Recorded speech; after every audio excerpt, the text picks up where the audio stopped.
Jarome, being a Bruins fan, when you look back on it, I know you never want to have any regrets and this, that, and the other, but the trade deadline, you decided to go to Pittsburgh over the Bruins the year you went. You ended up signing in Boston the next season, and the Bruins lost in the finals that year. Did that reign in your mind at all after that? Like, once you came there the next season, did that ever come into your mind that, like, shit, if I just would have been here last year, we would have been defending champions? No, I never thought about it at all. I didn't even think. Yeah, absolutely. Yeah. It was one of those. The way the trade deadline went. It was. I had there's no trade. There's like no trade 10 team 25. I don't know if all those rules still happen now. Yeah. And then there's no move. And I had a no move clause at 35 there. So it was really my agent and JC for the GM had talked, and we submitted 4 teams.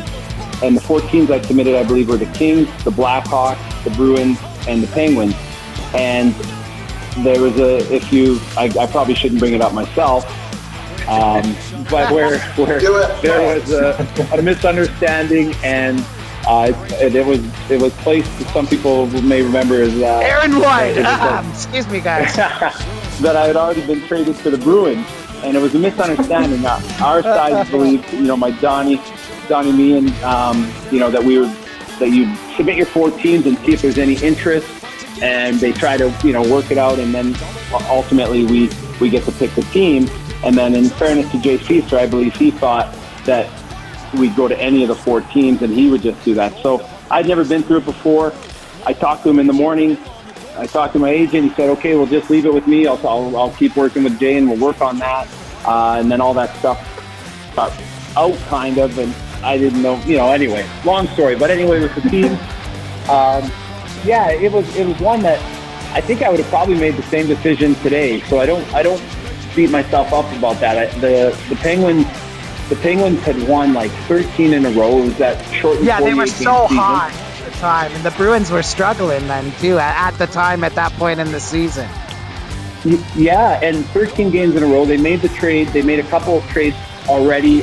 Brendan Morrow, really good physical power forward, been around a long time. Yeah. Douglas Murray, big D-man, good hard guy to play against. They added them. Plus, they'd won 12 or 13 in a row, and Malkin was out over that time. So from the outside looking like they're on a roll, they're going to get Malcolm back. They got these 2 guys, and hopefully I can come in and help them.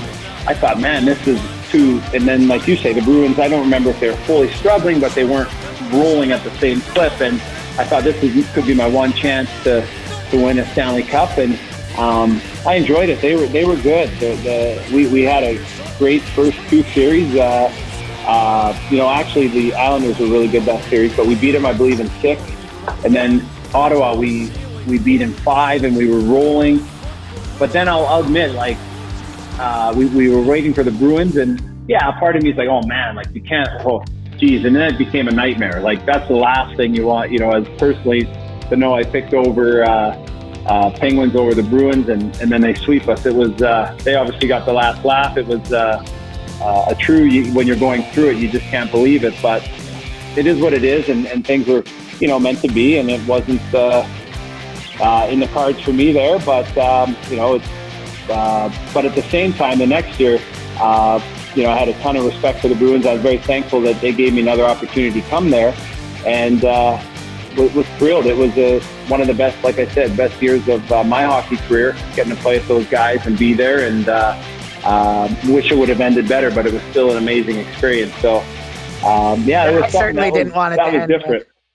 This is Jarome Iginla for the Full Podcast. Listen to Blue Line Hockey Club.